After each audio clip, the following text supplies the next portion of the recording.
My husband and I have been married for about 5 years. We've been trying to have a child, but haven't had any luck. This has made me very worried, especially since my husband's mother has been pressuring me about it. "So since you can't give me a grandchild, what are you going to do about adoption?" she would ask. The thing is, I've had this discussion with my husband, but he does not want to adopt. He wants to have his own children, and he blames me for not trying hard enough. Earlier last year, things suddenly changed. My husband started going on lots of business trips and coming home late at night. Even when he's home, I noticed he was becoming emotionally distant and spending more time on his phone texting. One day, I was about to do the laundry, so I went to grab my husband's clothes from the bedroom. Then I saw a strand of woman's hair on one of his shirts. I suspected he was having an affair, and I confronted him. He denied it. My husband accused me of being paranoid and told me I was having misguided jealousy. He convinced me that it was all in my head. And since I had no proof of my suspicions, I thought that maybe I was the one with the problem.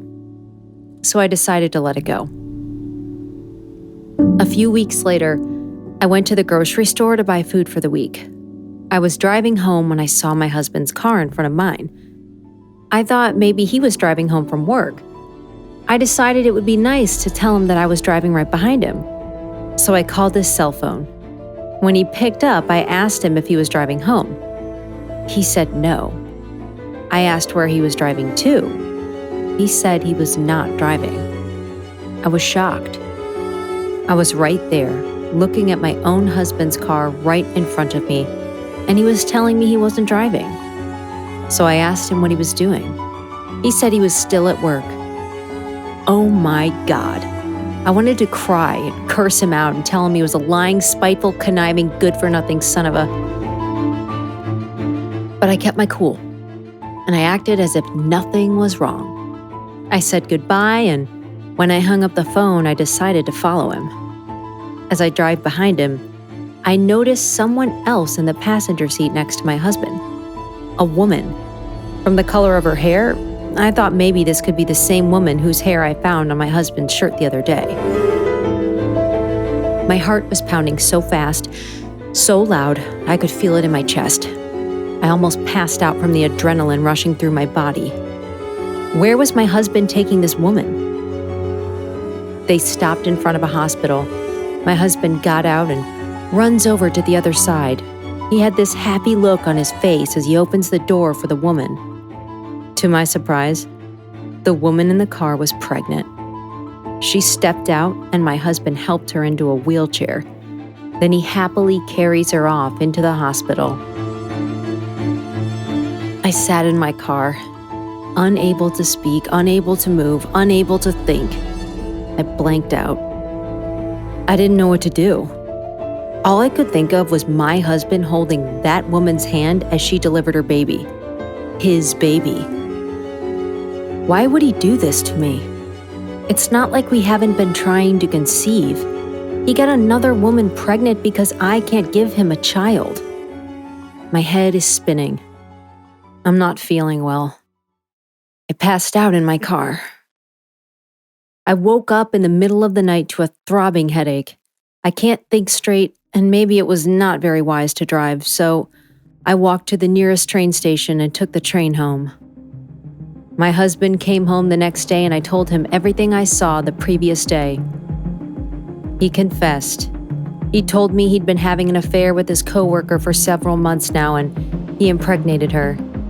He told me he loved the woman and wanted to be with her and their newborn baby. I asked him, "What about me? What about us? How can he do this to me after everything we've been through?" His only response was he has made up his mind. He's moving on and I should do the same. That he does not want to create a scene. That he would prefer if we ended this amicably. That he's been in delivery all night and he's tired. It felt like I was looking at myself from a third-person perspective. It didn't feel real. And just like that, The husband I thought I knew and trusted for all these years just turned around and started packing his clothes, and he left. The next 3 months, I was in agony.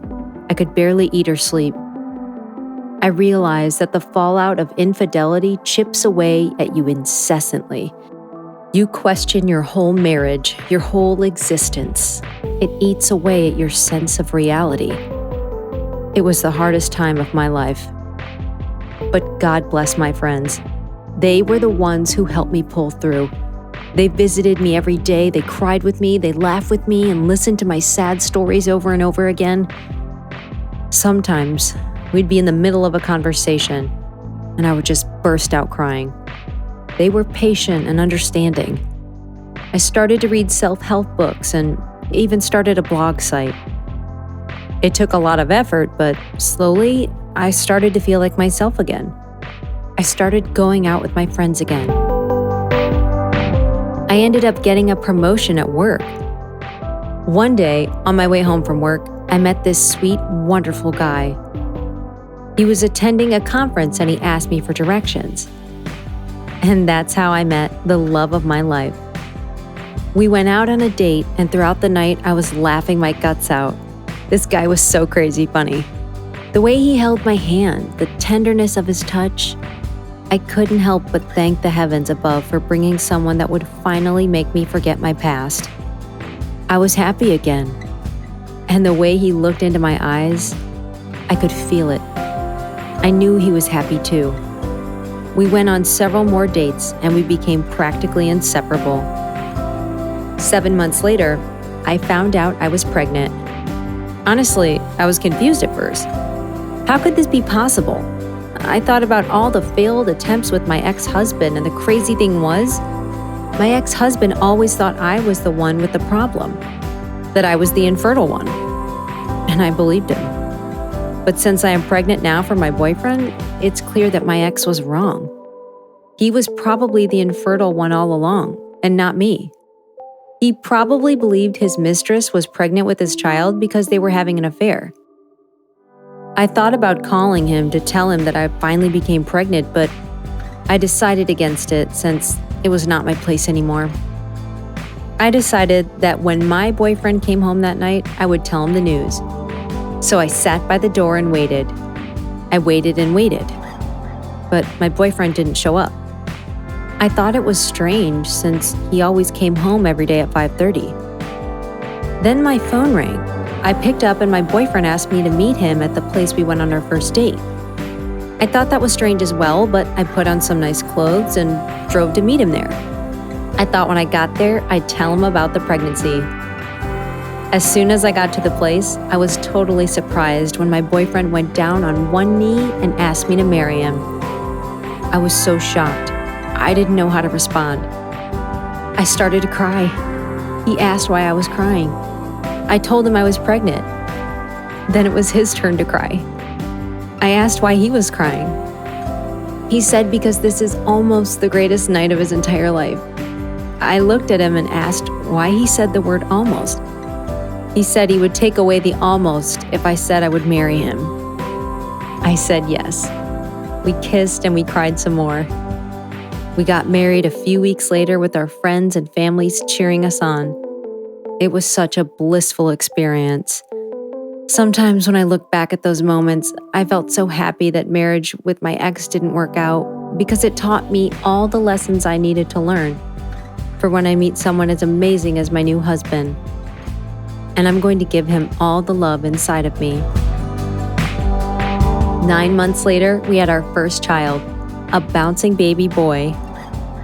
My husband was so happy about our son's birth, he posted some pictures on Facebook and tagged me in the post. I was still friends with my ex-mother-in-law on Facebook, and she saw the post. It's funny how my ex-mother-in-law was the same person who was pressuring me about having a child. I would have loved to see her face when she finds out that I now have a child, just not with her son. She called her son my ex-husband and told him.